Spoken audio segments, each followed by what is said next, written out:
ఈరోజు లడ్డు బ్రహ్మాండంగా ఉంది అని చెప్పి వెళ్ళిన భక్తులందరూ కూడా చెప్పడం జరుగుతూ ఉంది.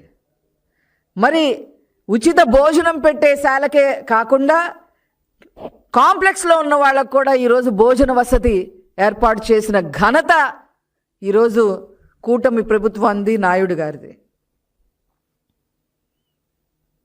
కమాండ్ కంట్రోల్ సిస్టమ్ పెట్టడం జరిగింది.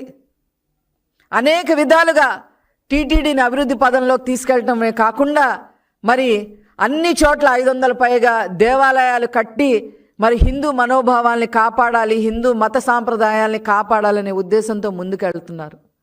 దళిత వాడల్లో కూడా ఈరోజు మరి దేవాలయాలు కట్టాలి అని నిర్ణయించుకున్న ప్రభుత్వం ఈ కూటమి ప్రభుత్వం అని చెప్పి ఈ సందర్భంగా నేను తెలియజేస్తా ఉన్నాను.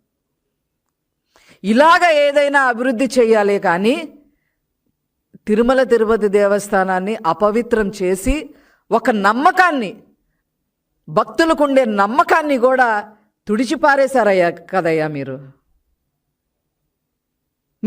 అసలు మనిషి పుట్టకైనా అని చెప్పి ఈ సందర్భంగా నేను అడగదలుచుకున్నాను.